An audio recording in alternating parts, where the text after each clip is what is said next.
మన ఇంటికి ఎవరైనా వస్తున్నారా అత్తయ్య? ఎందుకమ్మి అట్ట అడిగుండావు?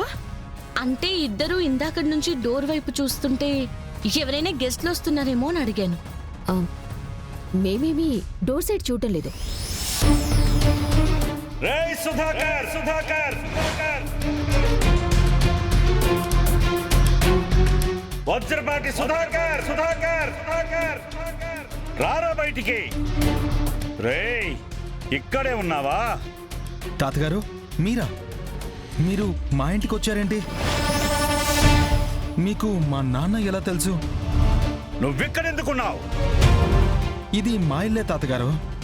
ఇదేంటత్తయ్య, వీళ్ళిద్దరూ పరిచయం ఉన్నట్టు మాట్లాడుకుంటున్నారు. ఏమో అమ్మి, కానీ ఇదేదో మనకి పనికొచ్చేలాగా ఉండాది. మీ ఇల్లా? అంటే నువ్వు మా కొడుకు, మా కొడుకు, మా కొడుకు.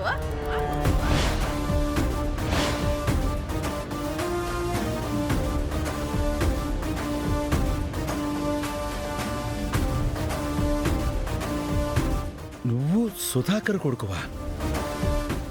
అవును, సుధాకర్ గారి కన్న కొడుకే, సుధాకర్ గారి కన్న కొడుకే, సుధాకర్ గారి కన్న కొడుకే.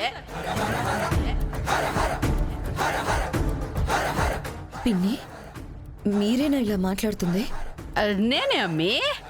అది నిజమే కదా, అబ్బోడు మీ బాబాయ్ కొడుకే కదా. ఏమేం తాతగారు,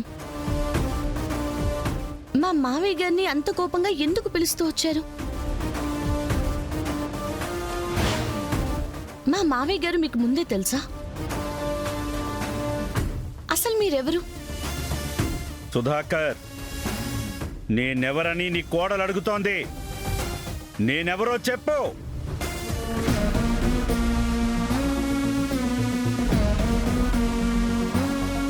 పాతికేళ్ల ముందు ప్రేమ పేరుతో నువ్వు మోసం చేసిన ఆడపిల్లకి నేను కన్న తండ్రినని చెప్పు. కన్న తండ్రినని చెప్పు. కన్న తండ్రినని చెప్పు. చెప్పు.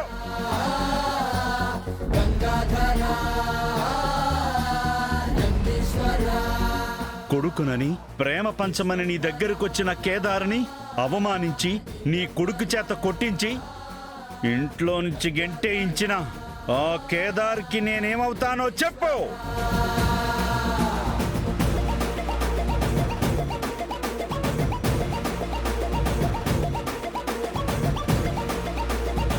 చెప్పు. నీ కుటుంబానికి నేనెవరో, నీకు నేనేమవుతానో, నీకు నాకు ఉన్న సంబంధం ఏంటో చెప్పు. ముసలోడు మొత్తం చెప్పేశాడు. ఇప్పుడు కేదార్ నిజం చెప్పేస్తాడు. ఆ ముసలోడు వాడి మాటలు నమ్మకపోతే చాలు, నా ప్లాన్ సక్సెసే. అంటే మీరు కేదార్ తాతయ్య, వీరశంకర్ ప్రతాప్ గారా? అవును, అవును, అవును, అవును.